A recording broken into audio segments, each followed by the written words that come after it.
right, coming up next is Mr. Mike Touchstone, if I can pull him away from Scott Cravens. Mike Touchstone. Mike Touchstone from, are you on, Carissa? Do you have something? Okay, I wasn't sure. Mike Touchstone, this past week, trying to figure out where I'm going. They're talking to me.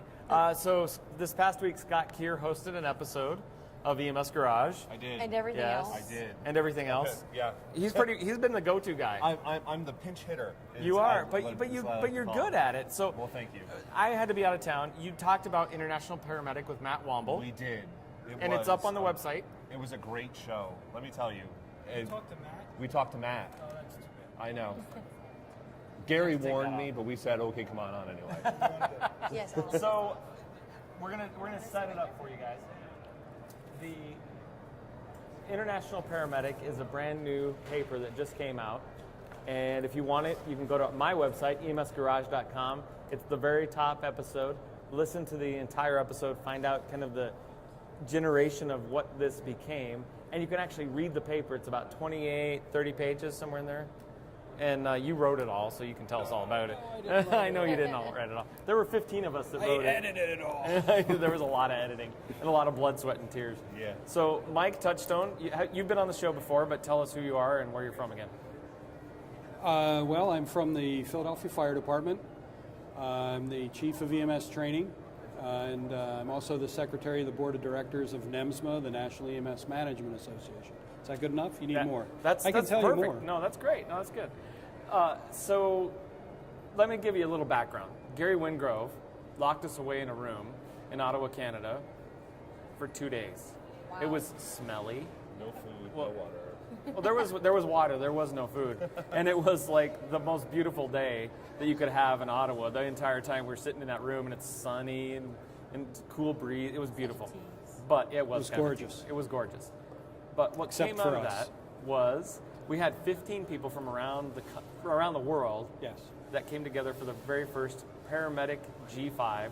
That was probably more like G6 by the time we were all done. Wow, they're tearing it up as we speak. The very first Paramedic G5. And what came out of that was we just wanted to get a bunch of thought leaders in the industry together to say, where is paramedicine going to be in the next 10, 15 years? And what is that going to look like? And that was the synthesis of this paper. So give us the executive summary, 15-minute view of that paper. There you go. Well, let me start by saying there were representatives from Canada, the United States, United Arab Emirates, Switzerland, and Australia. So we wrangled around about what the future of paramedicine actually. That's a great sound. I like really that sound. Tearing down things over there. It's the stretchy wrap. Yeah, it's the shrink wrap. So we all came. Yeah, so we're all sitting in this room and we're trying to figure out what paramedicine needs to be. Now, we're kind of struggling with this idea in the United States of what paramedicine needs to be. And the Canadians and the Australians have sort of solved that problem in a certain sense already. Mm-hmm. So one of the outcomes of this meeting, after much gnashing of teeth and biting of fingernails, was to take a position that the term for EMS providers should be paramedic.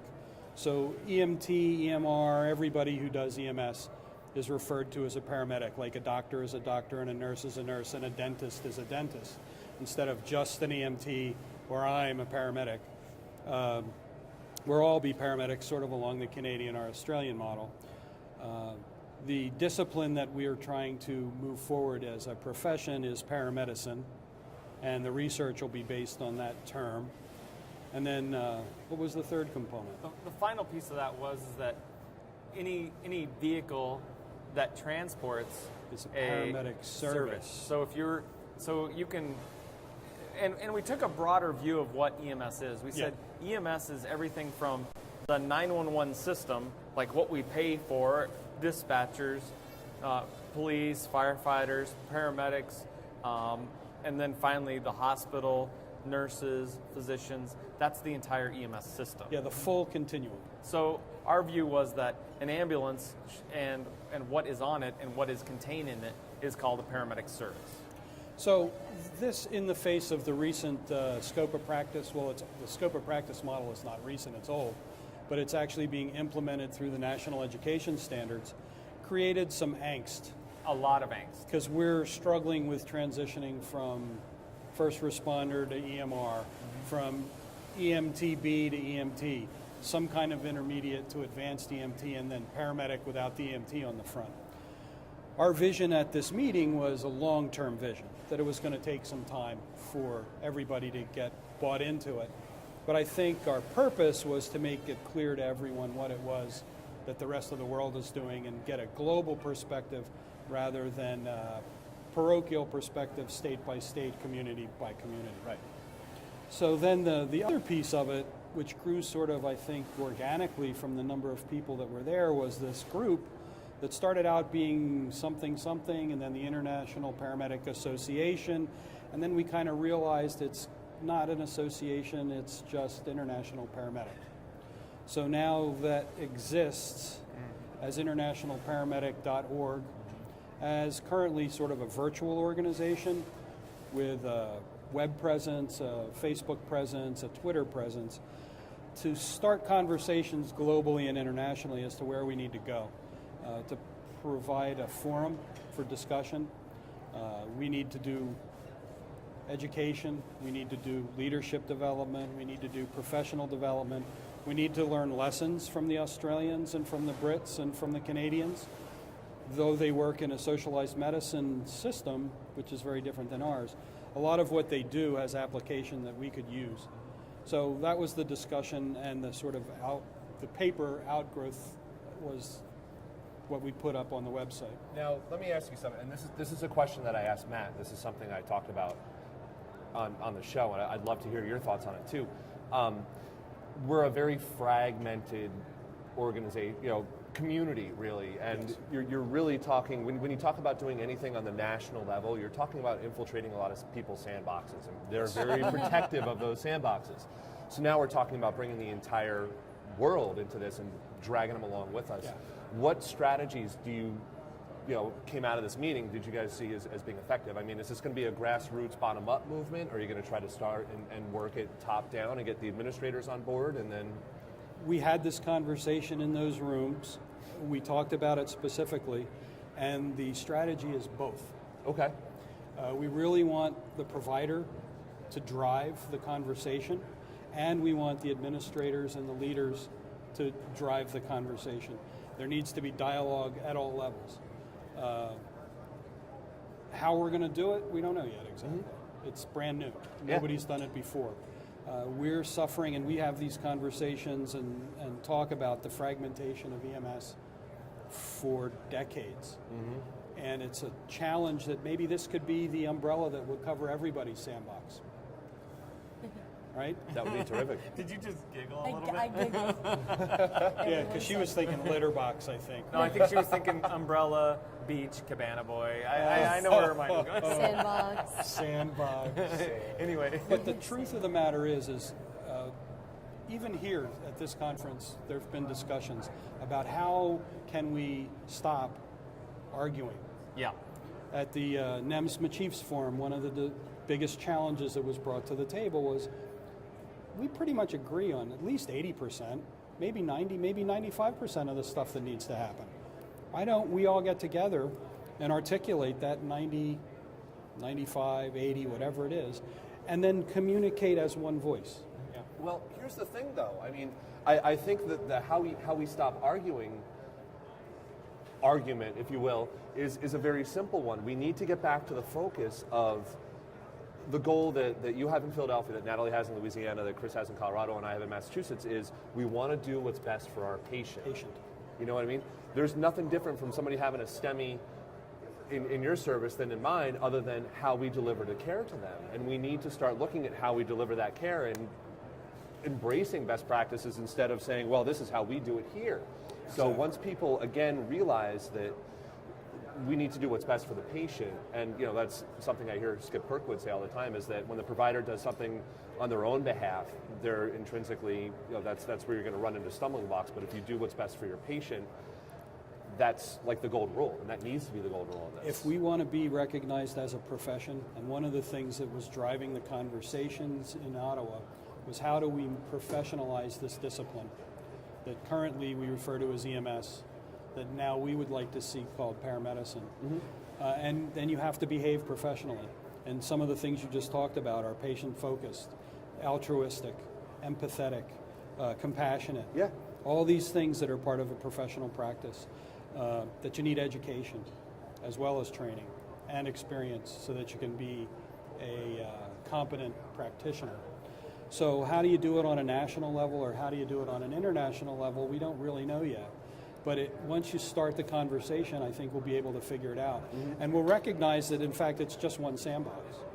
And we're all dealing with patients. Now, I'll give you a little a story. I've been off the street 7, 8, 9 years, and recently went back in the back of an ambulance as a chief officer to do field evaluations. And the thing that stood out to me most is the business hasn't changed. The people are the same. The thing that's changed, or the portion or the component of the approach has changed, is the people doing the work. And we as educators, we as leaders, we as managers, I think, have dropped the ball in moving forward with incorporating that professional behavior into our newest providers. We dealt with a drunk shackled to a bench, hand and foot, in a state police barracks. Smelly, nasty guy, very violent. The student that I was evaluating didn't know what to do and didn't sit on the bench and didn't get close enough to actually do anything. The preceptor didn't do anything either. The partner that was riding got him even more aggravated. And they pulled everybody back and said, what are we going to do? He's drunk, he can't refuse. How are we going to take him to the hospital? The state police officers, the troopers, didn't want to have anything to do with him. So what did I do? I sat on the bench and talked to them as a man. Right. He calmed right down. I looked him in the eye and said, look, let us take you to the hospital. We'll get you something to eat. We'll get you some clean clothes, and you'll be hanging around in an air-conditioned emergency room probably the rest of the night. And he's like, yeah, that's what I want to do. So what happened? He let me stand him up, put him on our stretcher, and apply soft restraints, telling him that it was for his safety and for ours, and he was cool with that. Took him to the hospital. They got him all wound up when they started talking to him again because he was a street person, and why are you here? Had to go calm him down. So what does that show? It shows we need to teach our new practitioners how to be that guy that'll sit on the bench, not stand over him, you know, and that we have to teach them that. Absolutely, and it's sad that a lot of that education right now comes after the fact, after the classroom. We show people, if you want to take it at the simplest level, how to splint, how to do compressions, but you don't tell people how to put the arm around the person's wife, or how to reassure somebody that they're going to be okay. You need to teach those phrases, and you need to teach that end of it too. We're good at clinical presentation, but not personal. Yes, exactly. That's what we need to implement in education. Well, And that's part of that should be part of an education. I mean, nurses figured that out a while ago about biopsychosocial, spiritual, all of the, I use the words, yep, there it is. But I know. But I guess that was, we have lost it. But I guess getting back to the paper, though, what was intriguing for me in that is we came up with a couple things. One, Jerry Overton gave a presentation at Pinnacle. Yes. That we started EMS in this country, and we have fallen so behind. And I'm going to start ranting. Go, Okay, rant, good. All right. rant. We We'll have shut fallen them down if need be. No. I thought that's what you were going to say. No, but we have fallen behind, and I think one of the most telling things for me was when somebody in that room said, I helped develop the current naming standard that's coming out, and we never looked outside the country. You know Ever. who it was? I know who it was. I know who it was, but I don't want to out You don't somebody. wanna out him. I don't think that that's right, because it wasn't about that. It was about coming together and thinking bigger. And in the thinking bigger, I think the really cool thing about that is international paramedic can be this idea of setting standards around the globe, saying that this is what this system should look like. And if somebody and you can take bits and pieces of that, but to go to the World Health Organization and say, we are writing a paper, we want you guys to adopt what this looks like, and then spread it that way. Well, the other thing too is people that don't have EMS need a place to go to get, how do I do it? Yeah. And we would like to be the clearinghouse for that kind of information. We would like to be a repository of best practices, international, global best practices. There's a lot of things that we're not doing that others are, and we can learn. Certainly to be closed is not of any benefit to our patients. And I'll tell you one thing I like about the website is the wiki that's there. Yeah. Nothing encourages people more to contribute right now on the internet than that. And you're giving people a chance now to put in their 2 cents about their service. So if I want to know how things are done in Philadelphia, I can look through the Philly wiki and go, oh, that's how they do it. Okay. It's a vehicle for conversation. Exactly. Well, and what was cool for me is when we were standing over here at the social media lounge the other day, and somebody came up to me and said, you mean all the podcasters are here and you don't compete and you guys all get along and you hang out? And I'm like, well, yeah, why would we? I mean, we got to take that same message back to our system and say, here's the line, don't cross the line. It's like, we're down the line, because that's what it's really about, that, and that's what we should all start feeling. What do they call it? The synchronicity? Yeah. Some is bigger than the individual parts. Right. And a terrific Exactly. police album, too. Say again? And a terrific police album, too. Oh, yes, indeed. I like the police. All right, we're not going to bust down this song. All right, Mike. Exactly. Last words on this. What do you? Well, what's the take home? And how do we get involved? I would say that if you're interested in seeing paramedicine move forward, if you're interested in learning something from others, if you're interested in participating in the dialogue that's going to direct the future, go look at it. Go to internationalparamedic.org. Take a look. Put your 2 cents on the table, or $5, or if you got more, we'll take that too. But really Take it. participate in the communication, because if you're not participating, you're not in control. You're letting somebody else make the decisions. And I would argue that the reason why EMS is in the mess that it is because we haven't necessarily ourselves been in control. Right. And it's time. I think there's a tipping point of enough educated, interested, active, concerned people that we're ready to push this to the next level. And now I got to also say that this paper was taking a long-term view. Right. You're looking out 10 years. And if you're not looking long-term, you have to have short, mid, and long-term goals, and we sort of articulate them in the paper. But it's looking long-term, so that we'll be a profession, recognized allied healthcare profession globally. And then there's a lot of people that need our services. We talked about community paramedicine as well, and how we can take other roles without being in conflict with other healthcare disciplines. So there's a lot of information in there, and there should be some controversy raised online. Participate in the conversation. That's what I would say. Perfect. I love it. And I think that was really the best message out of that is we took the flag, we removed it from the sandbox, and we ran it to the beach and said, here's the new flag. Yeah. And that's where Did we you just wanted storm to the be. beaches of Normandy? We Is did. that what And happened? we did. Beer. And we had a lot of good beer. Mike, thank you so much. Thank you Thank for you. allowing me to sit here and enjoy your company. Hang out. Well, thank you very much.